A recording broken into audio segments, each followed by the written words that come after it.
Go.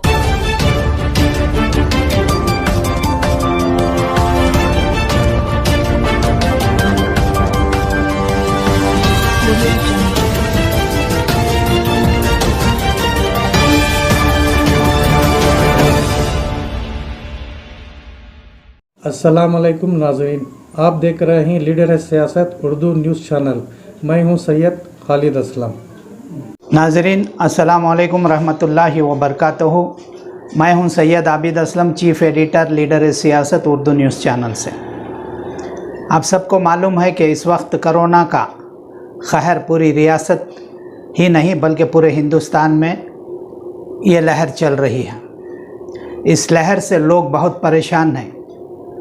मरीज़ corona की बीमारी में मुब्तला हैं, हॉस्पिटलों को पहुंच रहे हैं, वहां बेड नहीं, खतारे हैं, कब्रिस्तानों में खतारे हैं, मसांडों में खतारे हैं, दवा की दुकानों में भी खतारें लगी हुई हैं। हर जगह इस बीमारी की वजह से लोग कतारों में खड़े हुए हैं और लॉकडाउन की वजह से पूरी तिजारत, कारोबार, बिजनेस, फैक्ट्रियां बंद हैं।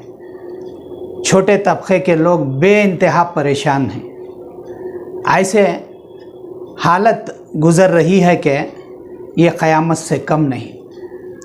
नाज़रीन, कल प्रदेश कांग्रेस कमेटी के दफ्तर में एक प्रेस मीट होती है, प्रेस कॉन्फ्रेंस होती है, जिसमें Rizwan Arshad MLA, Krishna Byregowda MLA, Priyanka Kharge MLA, इन तीनों ने खिताब करते हुए कहा है कि वज़ीर सेहत यानी minister for health and family welfare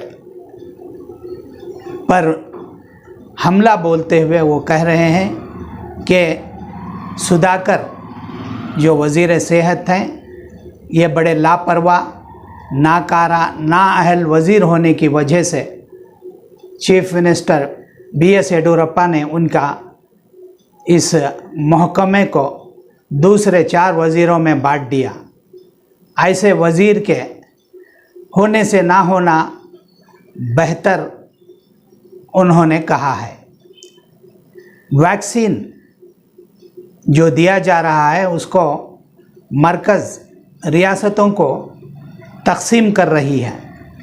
छोटी कीमतों में वैक्सीन ख़रीदा जा रहा है, रियासतों को मुनाफे के साथ दिया जा रहा है। इस बात पर भी उन्होंने अफसोस का इजहार किया।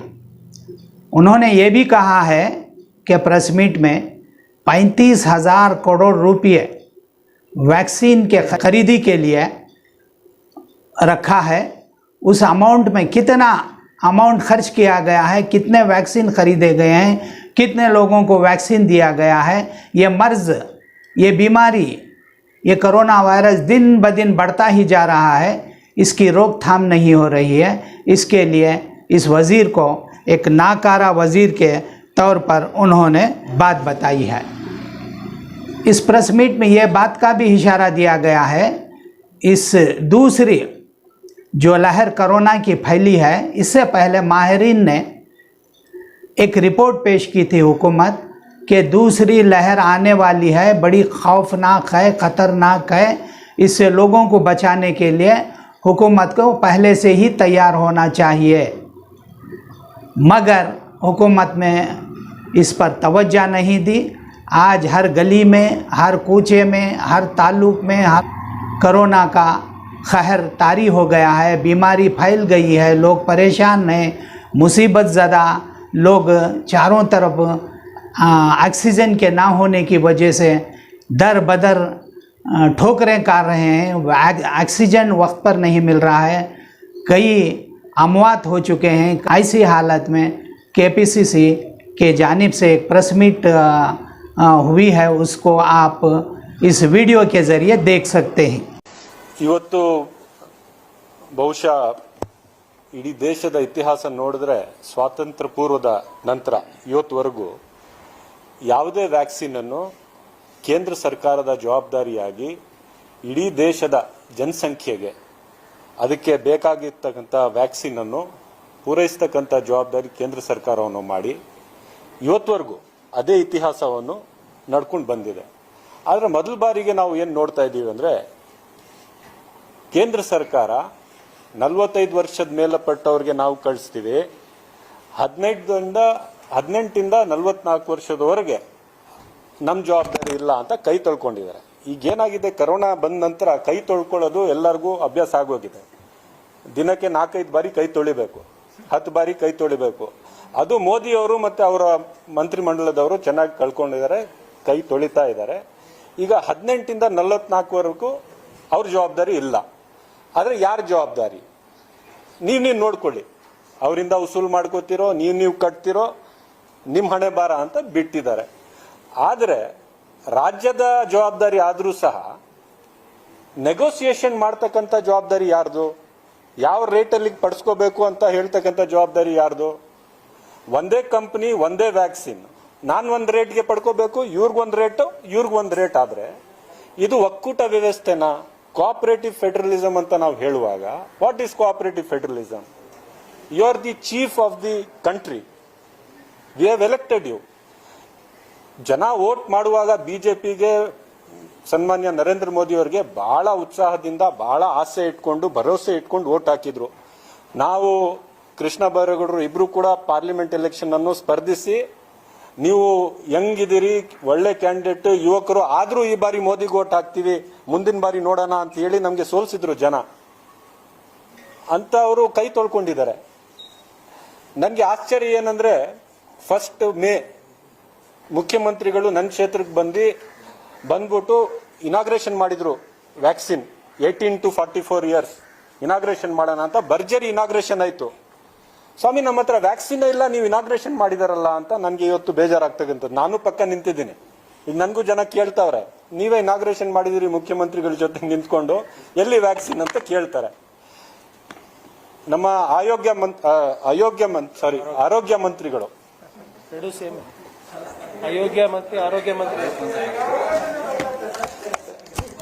ಇಲ್ಲ, ಸ್ವಲ್ಪ ಬಾಯಿ ತಪ್ಪಿದೆ ಸರ್.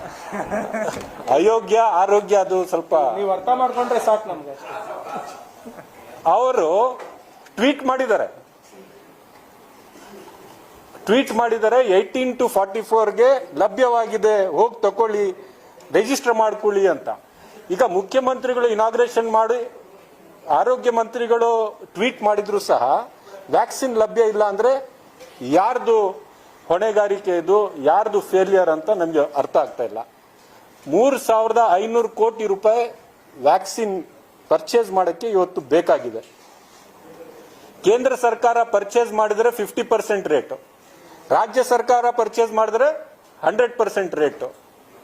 ಈ ರೇಟ್ ವ್ಯತ್ಯಾಸ ಕೂಡ ಕೇಂದ್ರ ಸರ್ಕಾರ ಅಟ್ಲೀಸ್ಟ್ ನೆಗೋಷಿಯೇಟ್ ಮಾಡ್ಕೊಡಿ ಸ್ವಾಮಿ, ನಾವೇ ಮಾಡ್ಕೋತೀವಿ. ಇಲ್ಲ ಅಂದ್ರೆ ನಮ್ಗೆ ಹೇಳ್ಬಿಡಿ, ಕನ್ನಡಿಗರಿಗೆ ಒಬ್ಬೊಬ್ಬ ಯಾರು ನಿಮ್ಗೆ ದೇವ್ರ ಶಕ್ತಿ ಕೊಟ್ಟಿದ್ದಾನೆ, ನೀವು 10 ಜನದ ವ್ಯಾಕ್ಸಿನ್ ಹಾಕ್ಸ್ಕೊಳ್ಳಿ ಅಂತ ಹೇಳಿ ನಾವು ಹಾಕ್ಸ್ಕೋತೀವಿ. ನಮ್ಮ ಪಕ್ಷದ ಒಂದು ನಿರ್ಧಾರ ಆಗಿದೆ, 100 ಕೋಟಿ ರೂಪಾಯಿ ನಮ್ಮ ಪಕ್ಷದಿಂದಾನೇ ನಿಮ್ಗೆ ಕೊಡ್ತೇವೆ. ಆದ್ರೆ ಯಾವುದೇ ರೀತಿಯ ಕ್ಲಾರಿಟಿ ಇಲ್ಲದೆ ಇವತ್ತು ವ್ಯಾಕ್ಸಿನ್ ಇದೇ ರೀತಿ ಏನಾದರೂ ಸನ್ಮಾನ್ಯ ಜವಾಹರ್ಲಾಲ್ ನೆಹರು ಅವರಿದ್ದಾಗ, ಪ್ರಧಾನಮಂತ್ರಿ ಅವರಿದ್ದಾಗ, ಇಂದಿರಾ ಗಾಂಧಿ ಅವರಿದ್ದಾಗ ಪೋಲಿಯೋಗೋಸ್ಕರ ಆಗಲಿ, ಬೇರೆ ಬೇರೆ